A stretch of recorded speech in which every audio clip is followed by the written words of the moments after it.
네, 오늘 우리에게 주신 하나님의 말씀은 요한복음 4장 43절로 54절까지 말씀입니다. 신약성경 요한복음 4장 43절로 54절까지 말씀입니다. 앞에 PPT에도 나오니까 PPT를 보시고 교독하셔도 좋습니다. 한 절 한 절 교독하시고 54절은 함께 읽겠습니다. 이틀이 지남에 예수께서 거기를 떠나 갈릴리로 가시며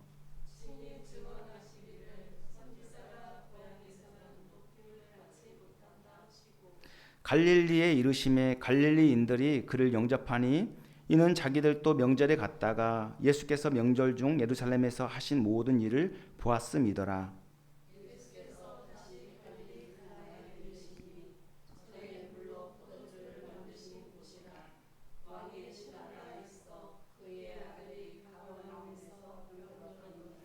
그가 예수께서 유대로부터 갈릴리로 오셨다는 것을 듣고 가서 청하되 내려오셔서 내 아들의 병을 고쳐 주소서 하니 그가 거의 죽게 되었음이라.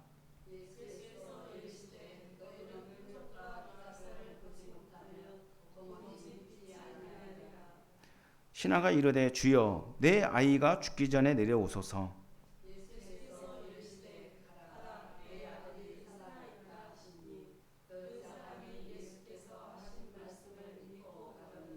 내려가는 길에서 그 종들이 오다가 만나서 아이가 살아 있다 하거늘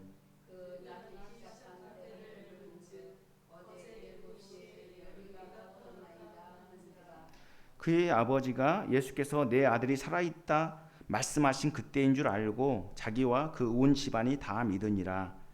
이것은 예수께서 유대에서 갈릴리로 오신 후에 행하신 두 번째 표적이니라. 아멘. 네, 저는 오늘 말씀을 믿고 순종할 때 나타난 표적이라는 제목으로 하나님의 말씀을 전하도록 하겠습니다. 오늘 본문에서 예수님께서는 사마리아에서 갈릴리로 오셔서 왕의 신하의 아들을 고쳐준 그런 사건을 다루고 있습니다.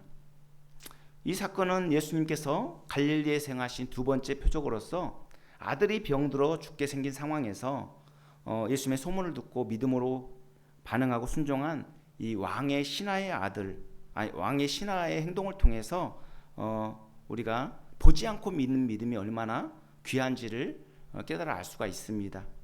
당시 예수님께서는 너희는 표적과 기사를 보지 못하면 도무지 믿지 아니하리라고 하시면서 갈릴리 사람들을 향하여 아쉬움을 드러냈습니다. 이처럼 많은 무리들이 기사와 표적을 보고 예수님을 따르는 상황에서 왕의 신하가 보인 태도는 십자가의 길을 걷는 우리 모두에게 참으로 귀감이 되는 모습이라 할 수 있습니다. 과연 왕의 신하는 아들이 중병에 걸려 죽어가는 상황에서 예수님의 말씀에 어떻게 반응하고 행동했을까요?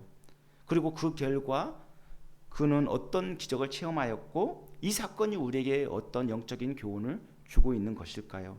저와 여러분 모두 오늘 말씀을 통해서 이 사건에 담긴 참된 영적 의미를 깨달아 알 뿐만 아니라 기적에 의존하는 그런 믿음이 아니고 말씀에 근거한 믿음을 소유하면 좋겠습니다. 그래서 고난 속에서도 온전히 예수님만 믿고 의지함으로써 모든 상황 속에서 예수님으로 인해서 참된 복락을 누리면 좋겠습니다. 먼저 본문 43절에 보면 예수님의 이동 경로가 그때가 언제인지를 알 수가 있는데요.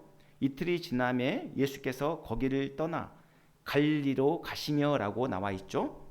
그러니까 예수님께서는 지금 유대에서 출발하셔서 어디로 가고 있냐면 갈릴리로 향해 가고 계셨습니다. 근데 예수님이 가시고자 하는 곳은 갈릴리였는데 이 유대와 유대와 갈릴리는 그러니까 유대는 그 팔레스타인 남부 지역에 있고 그다음에 갈릴리는 북부 지역에 있잖아요. 그 중간에 사마리아라는 지역이 있어요. 그러니까 그 사마리아라는 지역을 통과하든지 아니면 요단강 우편으로 우회해서 가든지 유대에서 갈릴리로 가기 위해서는 반드시 이 두 경로를 거치지 않으면 안 됩니다. 근데 유대인들은 보통 이 사마리아인들을 개처럼 여기고 이방인 취급했기 때문에 그 지역을 통과하려고 하지 않았어요. 그러니까는 멀어도 요단강 우편으로 해서 삥 둘러 가려고 했죠. 그게 이제 그 사실 역사적으로 또 종교적으로 또 민족적으로 문화적으로 어떤 배경이 있는데, 그건 이제 주전 722년에 북이스라엘이 아수르에 의해서 멸망을 당하면서 그렇게 되어진 것이죠. 그러니까 원래는 그 북이스라엘도 유대인과 같은 정통성을 유지하고 있었습니다. 그들도 하나님의 백성이라는 선민의식을 갖고 있었죠. 그런데 이 아브라함의 자손이고 하나님의 백성이라는 어떤 선민의식을 갖고 있었는데, 이것이 이제 깨어지게 된 동기가 뭐냐면, 아수르가 북이스라엘을 722년에 멸망시키면서 강제 이주를 시킨 거예요. 이스라엘 백성들을 데려다가. 그러니까 이스라엘 백성들이 살고 있는 북이스라엘 지역에 다른 이방 민족들을 끌어들여서 거기에 살게 하고, 또 북이스라엘 사람들을 아수르 여러 지역에 흩어서 그렇게 혼혈 민족을 만들어 버린 겁니다. 그러다 보니까 이제 그 완전히 정통성을 잃어버리게 된 것이죠. 더군다나 그들은 이제 그 종교적으로도 보면 혼합 종교를 갖게 되었거든요. 왜냐하면 그 지역에 흩어져서 살다 보니까 그들이 섬기던 그 지역에서 섬겼던 신들을 그대로 믿게 된 것이죠. 그러다 보니까 하나님도 섬기고 그 지역 신도 섬기다 보니까 혼합 종교를 갖게 된 겁니다. 더군다나 이제 그들은 모세 오경만 받아들이고, 또 예루살렘 성전이 아닌 그리심산에 그 성전을 짓고 거기서 예배를 하다 보니까 그 자기들만의 어떤 그런 종교를 갖게 되어버린 것입니다. 그러다 보니까는 정통 유대인들이 볼 때는 그들은 이방인인 거예요, 완전히. 정통 그 유대인들이 볼 때는 그들은 상종하기조차 싫은 어떤 이방인들과 같이 그렇게 취급했던 것이죠. 그래서 이제 그들은 사마리아인들, 이 북이스라엘 사람들을 적대시하고 혐오해했습니다. 마찬가지로 사마리아 사람들도 유대인들을 적대시하였고 배척했죠. 그래서 이제 그로 인해서 이 팔레스타인 중앙에 이 사마리아 지역이 이제 넓게 포진하고 있는데, 유대인들은 이 유다와 갈릴리 지역을 계속 오가야 되는데 그 지역을 통과하지 않고 직선으로 가면 편한데 항상 이렇게 요단강 우편으로 이렇게 우회해서 왕래를 하곤 했었죠. 그런데 예수님은 이 혐오와 적대를 허무시키기 위해서 일부러 사마리아 지역을 관통해서 갈릴리로 가신 겁니다. 그 사마리아 지역을 통과하시면서 누구를 만나자면 바로 수가성에 살고 있는 사마리아 여인을 만나게 되죠.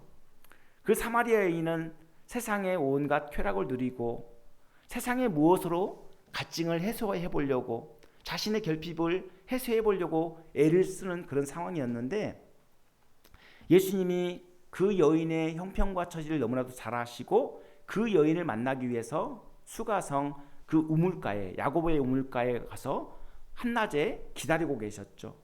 근데 아니나 다를까 정오에 그 한낮에 그 뜨거운 떼약볕에 아무도 잘 왕래하지 않는 그 한낮에 정오에 그 여인이 이렇게 야곱의 우물가로 나온 겁니다. 왜 그 여인이 그 사람들이 많이 왕래하지 않는 그 시간에 야곱의 우물가에 나오게 되었냐면, 자신에게 핸디캡이 있으니까 그런 거예요.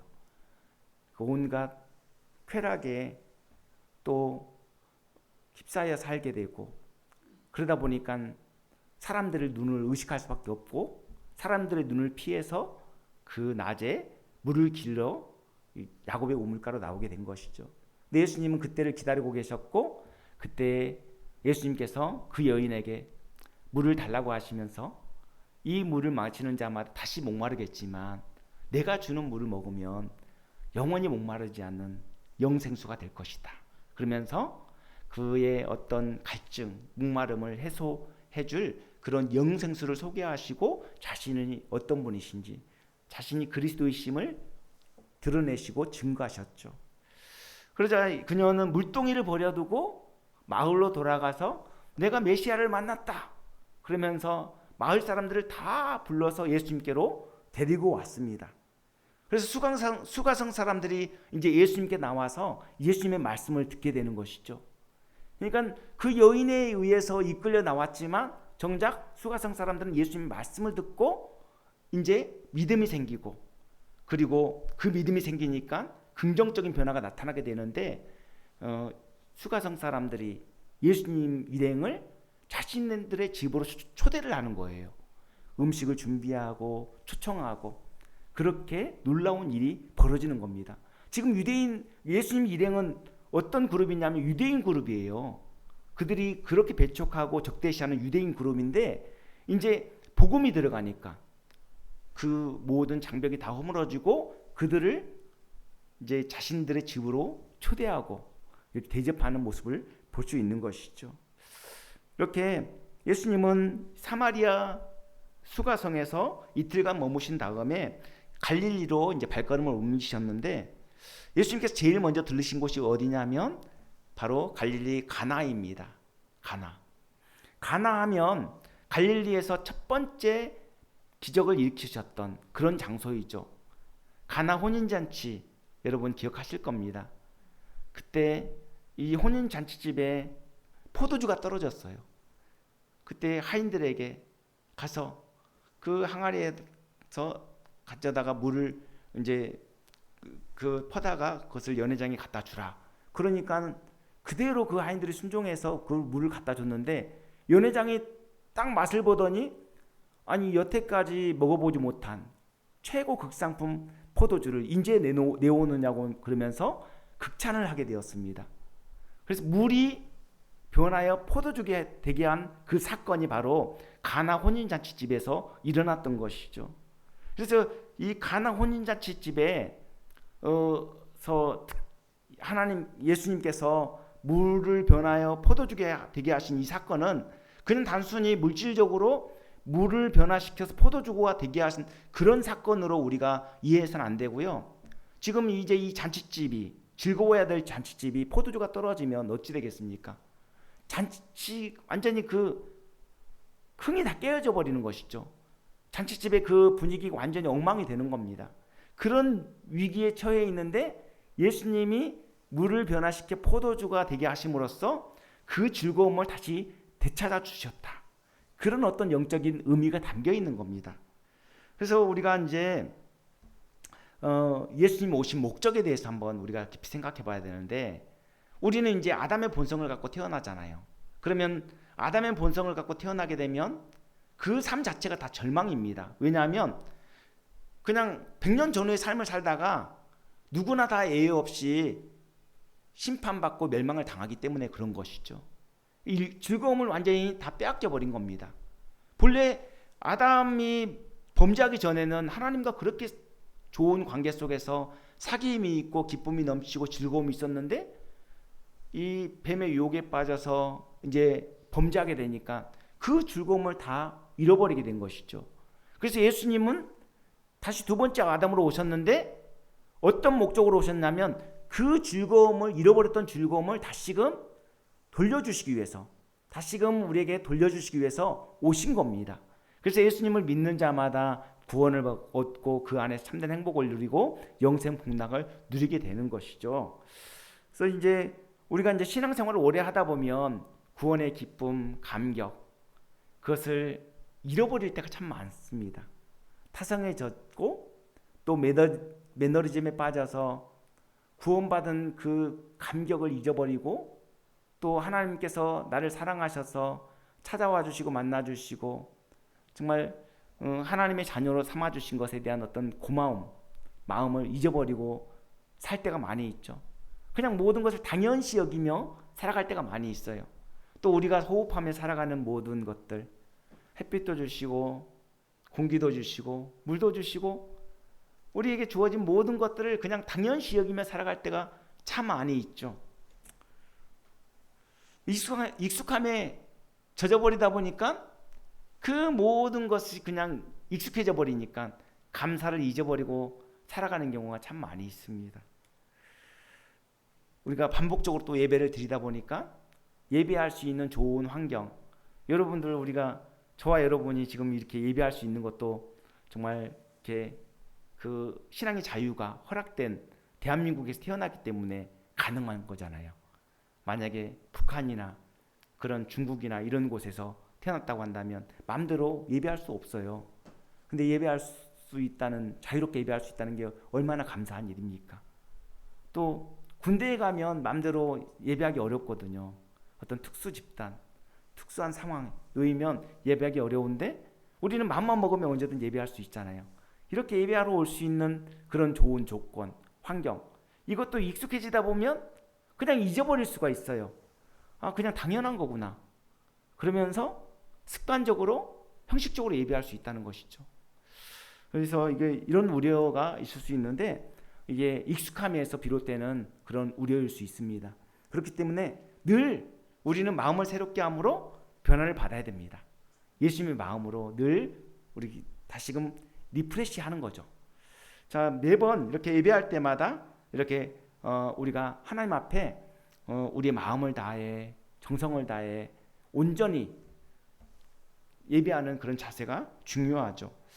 그리고 더불어 살아가는 사람들에 대한 고마움을 잊어버리고 살 때가 많아요. 그래서 자동차를 만들어주는 사람들에 대한 감사, 여러분 이거 생각해 보셨습니까? 자동차 만들어줘서 참 고맙다. 그런 거 한 번도 생각해 보신 적 없으시죠? 근데 이 말씀을 생각하면서 자동차 만들어줘서 참 고맙네. 자동차 만들어주니까 편하게 타고 다닐 수 있잖아요. 먼 거리를 쉽게 왕래할 수 있잖아요.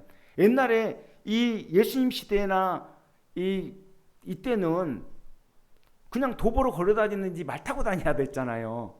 근데 얼마나 좋습니까? 그리고 생필품을 만들어준 사람들에 대한 어떤 고마움, 그리고 필요한 물품을 제때 배송해주는 그 분들에 대한 고마움, 정말 그런 분들이 있기 때문에 우리가 수고하지 않고 필요한 것을 쉽게 얻을 수 있는 것 아니겠습니까? 물론 값을 치르는 것이기 때문에 당연하게 여길 수도 있겠지만 주변에 이렇게 더불어 살아가는 사람들이 있기 때문에 우리가 편의를 누리고 혜택을 누리며 살아갈 수 있는 것이죠. 가정에서도 마찬가지입니다. 가정에서도 마찬가지로 우리는 늘상 그냥 모든 것이 우리에게 주어지는 혜택들을 당연시 여기며 살아갈 때가 많아요. 엄마가 매일같이 밥을 해주니까 고마움을 잊고 그거 당연한 거야. 그러면서 생각하며 살아갈 때가 많죠. 근데 엄마가 밥을 안 해주면, 또 아내가 밥을 안 해주면 쫄쫄 굶어야 돼요. 얼마나 감사합니까? 얼마나 고맙습니까? 또 아빠가 이렇게 생계 유지를 위해서 돈벌이 해다 주지 않으면 어떻게 가정 생계가 유지가 될 수 있겠습니까? 또 자녀들이 이렇게 성실하게 믿음으로 잘 살아주니 얼마나 감사한 일입니까? 정말 서로가 서로에 대한 감사함과 고마움을 늘 갖고 살아야 되는 것이죠. 근데 익숙하다 보면 이것을 잊어버릴 때가 많다는 거예요. 그래서 익숙함에 대한 어떤 우려 늘 생각해 봐야 됩니다. 그런 의미에서 예수님께서 뭐라고 말씀하시냐면 선지자가 고향에서는 높임을 받지 못한다라고 말씀하셨어요. 지금 예수님은 인기가 대단하잖아요. 수많은 무리들이 막 따라다니고 어디를 가든지 사람들이 그 기사와 표적을 보고 막 사람들이 따라다니고 있는데 고향 사람들만큼은 유독이 예수님에 대해서 시큰둥한 반응을 보이는 거예요. 그래서 이제 마태복음 13장 57절에서도 선지자가 자기 고향과 자기 집 외에서는 존경을 받지 않음이 없느니라 이렇게 말씀하셨는데, 이때 예수님께서는 고향 사람들이 예수님을 믿지 않기 때문에 많은 능력을 행사하지 않으셨습니다. 당시 예수님은 여러 비유를 통해서 천국 복음을 이렇게 전파하셨는데 그 후에 고향의 나사렛으로 돌아가서 회당에서 가르치신 적이 있습니다.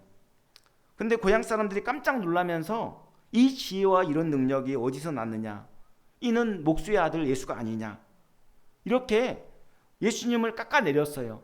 아니 목수의 아들이 내게서 어떻게 저런 지혜와 능력이 나타나는 것이?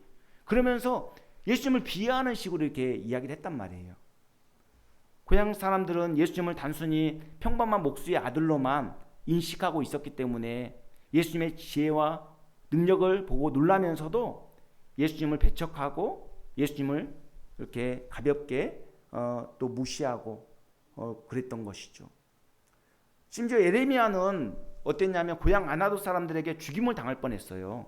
그래서 예레미야 11장 21절에 여호와께서 아나도 사람들에 대하여 이와 같이 말씀하시되 그들이 내 생명을 빼앗으려고 찾아 이르기를 너는 여호와의 이름으로 예언하지 말라 두렵건대 우리 손에 죽을까 하노라 하도다. 이렇게 알려주셨어요. 그리고 아나도 사람들에 대해서 심판을 예고하셨죠. 이처럼 익숙하면 가볍게 여기고 무시할 수 있는 경향이 있습니다. 우리에게 주어진 모든 것이 하나님의 선물인데도 당연시 여기면 감사가 사라지기 마련이죠. 자신이 얼마나 소중한 것을 갖고 있는지, 또 자신에게 베풀어준 호의가 얼마나 고마운 것인지 그 가치를 잃어버리면 인생은 불행해지기 마련입니다.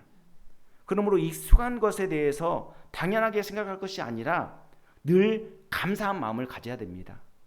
작은 것에도 감사하는 사람이 큰 호의에도 감사할 수 있는 것이죠. 그리고 예수님이 사마리아에서 갈릴리를 오셨을 때 예수님을 영접하고 환영하는 모습을 볼 수 있는데요. 이는 그들의 어떤 참된 믿음을 가져서가 아니라 예수님의 그 행하신 기적과 그 표적을 보고 그것을 보고 지금 예수님을 영접한 거예요. 예수님께서 예루살렘에서 행하신 표적과 기사를 다 봤거든요. 그러니까 그것을 보고 지금 따르게 된 것이죠. 그리고 영접하게 된 것이죠. 그래서 본문 45절에 보니까 갈릴리에 이르심에 갈릴리인들이 그를 영접하니 이는 자기들도 명절에 갔다가 예수께서 명절 중 예루살렘에서 하신 모든 일을 보았음이더라. 그러니까 6월절 명절에 예루살렘에 갔다가 예수님이 행하신 모든 기적과 그런 기사를 다 보게 된 것이죠. 그래서 예수님을 따라다니고 예수님을 영접하게 된 겁니다. 거기 이제 예수님이 예루살렘에 올라가셨을 때 뭐 하셨습니까? 그 소와 양과 비둘기 파는 자들, 또 돈 바꾸는 사람들이 거기 성전을 가득 메우고 있었잖아요. 근데 그들을 상을 막 둘러 엎으시고 노끈으로 채찍을 만들어서 쫓아내시면서 내 집을 장사하는 집으로 만들지 말라고 하시면서 그렇게 성전을 청결하게 하셨잖아요. 이 사건을 다 그들이 목격했을 거란 말이죠. 이때도 수많은 무리들이 예수님이 행하시는 표적과 기사를 보고 따라다녔는데 요한복음 2장 23절에 보면 뭐라고 말씀하고 있냐면 6월절에 예수께서 예루살렘에 계시니 많은 사람이 그의 행하신 표적을 보고 그의 이름을 믿었다라고 증거하고 있습니다.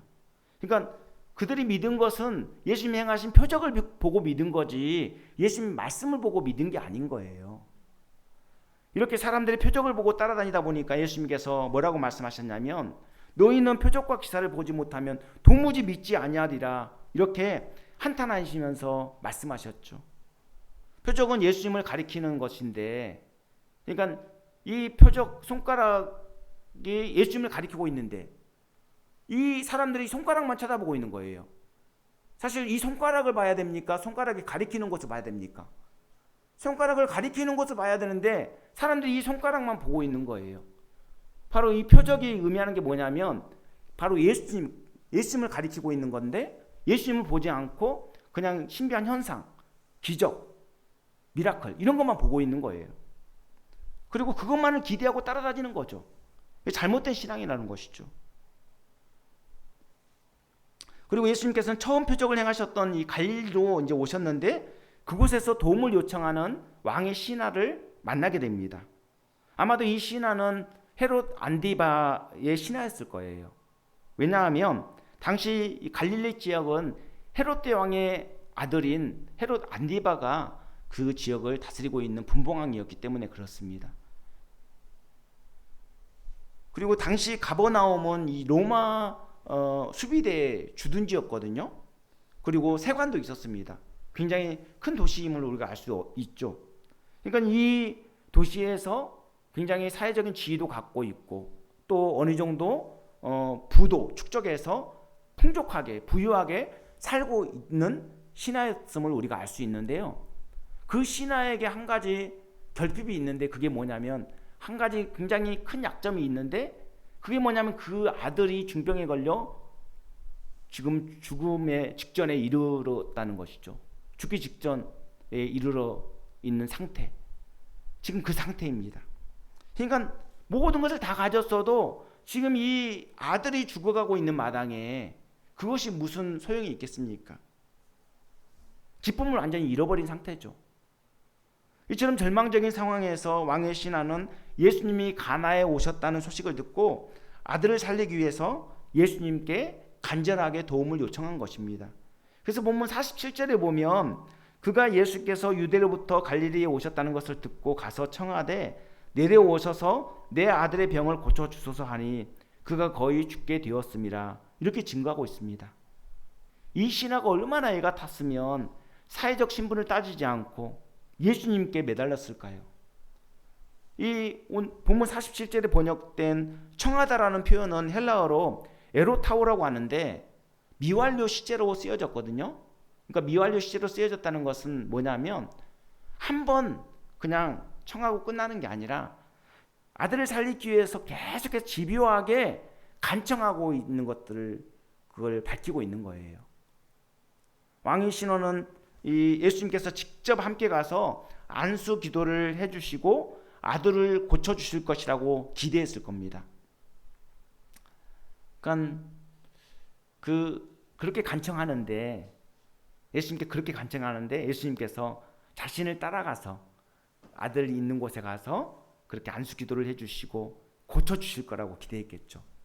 그런데 예수님께서는 직접 함께 내려가시지도 않고 그냥 그 있는 자리에서 신하에게 가라, 내 아들이 살아있다, 그냥 그 한마디 말씀하시고 끝이에요. 더 이상 부연 설명이 없습니다. 가라, 내 아들이 살아있다, 그냥 그것으로 끝이에요. 얼마나 황당한 일입니까? 마치 아람 왕의 군대 장관 나아만이 나병이 걸려서 엘리사 선지자에게 도움을 요청했을 때 엘리사 선지자가 나아보지도 않고 사환을 시켜서 뭐라고 했습니까? 요단강에 가서 몸을 7번 씻으면 네 살이 회복되어 깨끗해지리라, 이렇게 한 것과 마찬가지예요. 그 군대 장관 나아만이 굉장한 사람이잖아요. 권력도 갖고 있고 사회적 신분도 대단하고, 그런데 나아보지도 않고 사환을 시켰고 또 사환을 시켜서 직접 얘기한 것이 아닌 사환을 시켜서 요단강에 가서 몸을 씻으라고 그냥 그렇게 하고 끝이에요. 이때 나아만 장군은 엘리사 선지자가 하나님의 이름을 부르면서 그의 손을 자신의 환부에 대고 흔들면서 나병을 고쳐주실 것이라고 기대했어요. 그러나 다메섹의 아바나와 바르발 강보다 더 못한 이 요단강 가보면 쫄쫄 물이 흘러요. 물 수량이 없을 때는 또랑물 같아요. 근데 그런 곳에 가서 몸을 씻으라고 하니까 기분이 상해서 돌아가려고 했어요. 이때 지혜로운 신하들이 선지자가 이보다 더 큰 일을 하라고 했다 하더라도 했을 텐데 요단강에서 몸을 씻으라고 하는 것, 이거 못 하시겠습니까? 그러면서 나아만 장군을 해류하고 나아만 장군이 그대로 순종하면서 그렇게 나병이 치료되는 것을 우리가 확인할 수 있죠. 이처럼 주님이 우리에게 원하시는 것은 말씀에 대한 온전한 순종이에요. 이해가 안 되고 내가 원하는 방식이 아니어도 주님의 말씀이니까 순종하는 거예요. 주님의 말씀을 온전히 믿고 신뢰하기 때문에 순종하는 거죠. 예수님께서 왕의 신하에게 가라, 내 아들이 살아있다 말씀하셨을 때 왕의 신하가 어떻게 반응했습니까? 따지거나 묻지도 않았어요. 머뭇거리지도 않았어요. 그 즉시 가버나움을 향해서 발걸음을 옮기는 것을 볼 수 있습니다. 예수님의 말씀에 믿음으로 반응하고 즉시 순종한 거죠. 그 내용이 본문 49절 50절에 나와 있는데 우리 함께 읽어볼까요? 49절 50절 같이 읽겠습니다. 시작. 신하가 이르되 주여 내 아이가 죽기 전에 내려오소서. 예수께서 이르시되 가라, 내 아들이 살아있다 하시니 그 사람이 예수께서 하신 말씀을 믿고 가더니 아멘. 그래요. 그렇게 간청하는데 예수님이 가라, 내 아들이 살아있다 그러니까 그 신하가 즉시 그 말씀을 믿고 간 거예요. 가버나움으로. 아이가 죽어가고 있는 그런 시급한 상황에서 정말 너무나도 절박한데 그냥 왕의 신하는 예수님 말씀만 믿고 가버나움으로 내려간 것이죠. 이는 예수님에 대한 절대적인 신뢰가 없으면 불가능한 일입니다. 뭐 가나에서 가버나움까지 가까운 거리 아니에요. 30km 정도 돼요. 그러면 지금이야 뭐 차 타면 30분이면 가겠지만 그때는 걸어가야 되잖아요. 그러니까 굉장히 오랜 시간이 걸리겠죠. 그것을 그냥 말씀만 믿고 가는 겁니다. 참으로 대단한 믿음이 아닐 수 없는 것이죠. 왕의 신하는 가버나움으로 내려가는 도중에 그의 종들을 만나게 되는데 그의 종들을 만나서 아들에 대한 소식을 듣게 됩니다. 근데 아들이 살아났다는 거예요. 그래서 얼마나 기뻤겠습니까? 아마도 이제 그 종들도 아들이 살아났으니까 자신의 주인에게 이 소식을 너무 기쁜 나머지 알리기 위해서 지금 가나로 올라가는 중이었고, 지금 왕의 신하는 가나에서 가버나움으로 내려가고 있는 중이었으니까 아마 중간 어느 지점에서 만났겠죠. 왕의 신하는 매우 기뻐하면서도 아들이 낳기를 시작한 때가 언제였는지 궁금해서 종들에게 물었습니다. 그래서 종들이 어제 7시에 열기가 떨어졌다라고 이렇게 알려주는 겁니다. 이 어제 7시면 유대 시간으로 7시면 우리 시간으로는 오후 1시쯤 되는 시간이거든요. 계산해 보니까 예수님께서 명령하신 그 시간과 딱 일치하는 거예요. 참 예수님의 말씀이 얼마나 놀라운 능력이 있는지를 우리가 분명히 알 수 있는 사건이죠. 그래서 이 사건을 통해서 왕의 신하뿐만 아니라 그 온 집안 사람들이 다 예수를 믿는 놀라운 역사가 나타나게 된 겁니다. 이것이 예수님께서 갈릴리에서 행하신 두 번째 표적이에요. 첫 번째 표적은 가나 혼인잔치에서 물이 변하여 포도주가 되게 하신 표적이었죠. 그때도 포도주가 떨어져서 잔치집에서 흥이 깨어져 버릴 위기에 처해 있는데 그 즐거움을 다시금 찾아주셨다면, 오늘 본문에서도 왕의 신하가 중병에 걸려서 죽어가는 아들로 인해서 기쁨을 잃어버렸는데 그 기쁨을 다시금 찾아주신 그런 사건입니다. 그런 표적입니다. 그러니까 잃어버린 기쁨을 다시금 찾아주신 그 예수님의 놀라운 능력을 우리는 이 두 표적을 통해서 확인할 수 있는 것이죠. 이처럼 표적은 우리에게 죽을 만나는 그런 인생을 살 만나는 인생으로 바꿔주시고, 죽을 것 같은 인생을 살 것 같은 인생으로 바꿔주시는 그런 놀라운 기적이 있습니다. 우리는 기적이나 눈에 보이는 어떤 신비한 현상에 집중할 것이 아니라 구원과 참된 행복을 안겨주시는 예수님께 집중해야 됩니다. 사실 본질은 예수님이시잖아요. 예수님 안에 모든 복이 다 들어있잖아요. 예수님이 기적도 행하시고, 예수님이 우리의 행복도 책임져 주시고, 우리를 영생복락으로 이끌어 주시니 예수님 안에 모든 복이 다 들어있다고 해도 과언이 아닐 것입니다. 예수님을 믿는 믿음, 그 믿음이 바로 바른 믿음인 것이죠. 우리에게 요구되는 믿음은 기적을 추구하는 믿음이 아니라 말씀을 믿고 순종하는 믿음입니다. 기적만 추구하는 신앙은 불건전한 신비주의자가 될 위험성이 매우 높아요. 그리고 잘못된 목적을 가지고 예수님을 따르면 기복주의자가 될 수 있습니다. 사실 우리가 하나님 앞에 헌신하고 충성하는 것은 우리가 받은 은혜가 너무나도 크기 때문에 하나님의 은혜에 감사해서 헌신하고 충성하는 것 아니겠습니까? 그런데 내가 이렇게 헌신하고 충성하면 하나님이 이 땅에서 복을 주실 거야. 물질의 복도 주시고 만남의 복도 주시고 모든 복을 다 주실 거야. 그런 기대를 갖고 행하면 그것이 바로 기복주의라는 거예요. 우리는 하나님의 은혜를 너무 많이 받았기 때문에 그 은혜에 감사해서 헌금도 드리고 예배도 드리고 충성하고 헌신하고 봉사하고 또 구제하고 하나님의 선한 일에 그렇게 사용되어지는 것이죠. 누구든지 살아가다 보면 삶의 어려운 문제를 만날 때가 많습니다. 크고 작은 어려움을 다 만나게 되죠. 이때 예수님을 문제 해결자로만 인식하게 되면 알라딘의 요술램프를 믿는 사람과 다를 바가 없어요. 예수님과 관계가 중요한데 자신의 목적 달성을 위해서 예수님을 이용하려고 하니까 그에게서 예수님의 인격과 성품을 찾아볼 수 없는 것이죠. 정말 예수님을 온전히 믿는다면 예수님에게서 예수님이 갖고 있는 그 온유하고 겸손한 성품이 그에게서 자연히 흘러나올 수밖에 없는 것입니다. 예수님은 인생의 참 주인으로 모시고 섬기면 자신의 인생을 예수님께 맡겼기 때문에 기적에 몰두하거나 결과에 일일비하지 않아요. 모든 상황에 감사하며 말씀에 순종할 수 있는 것이죠. 예수님을 참 주인으로 모시면 자신의 인생을 책임져 주실 것이라는 그 믿음, 확신이 있기 때문에 고난 속에서도 그 고난을 믿음으로 돌파하고 또 감사할 수 있는 거예요. 예수님은 말씀으로 병든 자를 고치시고 죽은 자를 살리시는 생명의 주인이십니다. 그리고 예수님은 시공을 초월해서 역사하시는 능력의 주인이십니다. 그래서 사마리아 여인의 변화를 통해 수가성 사람들이 예수 믿고 변화된 것처럼 예수님의 말씀을 듣고 순종한 왕의 신화를 통해 온 집안 사람들이 예수님을 믿는 놀라운 역사가 나타났잖아요. 이처럼 개인의 믿음은 개인에게서 국한되는 것이 아니라 증폭됩니다.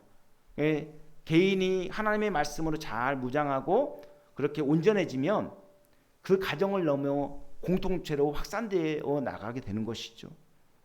예수님께서는 보지 않고 믿는 자가 복되다라고 말씀하셨어요. 이처럼 눈에 아무 증거 아니 보여도 말씀을 믿고 순종하는 믿음을 통해 주님은 역사하십니다. 보고 믿는 것은 참된 믿음이 아니라 확인하는 믿음이에요. 주님이 확인하는 믿음을 원하시는 것이 아니에요. 그냥 말씀을 믿고 따라가는 그 믿음, 순종하는 믿음, 그 믿음을 요구하시는 것이죠. 그러니까 보여주면 믿겠다는 것은 예수님을 온전히 신뢰하지 못한 데서 비롯되는 것 아니겠습니까? 그래서 제자들이 부활하신 예수님을 보았다고 이야기하는데 도마가 내 손가락을 그 못자국에 넣어보지 않고 내 손을 그 옆구리에 넣어보지 않고는 내가 믿지 않겠다라고 이렇게 선언하자 어떻게 하셨습니까? 예수님께서 어떻게 하셨습니까? 예수님께서 직접 도마에게 나타나셨어요. 여드레 후에 예수님께서 도마에게 나타나셔서 야, 네 손을 내밀어서 내 손에 나 못자국 만져봐라. 너 손 내밀어서 내 옆구리에 난 창자국을 한번 만져봐라. 그래서 도마가 그거 만져보고 깜짝 놀라서 나의 주님이시오, 나의 하나님이시라고 고백하지 않았습니까? 그러자 예수님은 너는 나를 본 거로 믿느냐? 보지 않고 믿는 자, 보지 못하고 믿는 자들은 복되다라고 말씀하셨죠. 이처럼 보지 않고 믿는 믿음이 참된 믿음이고 믿음은 바라는 것들의 실상이고 보이지 않는 것들의 증거입니다.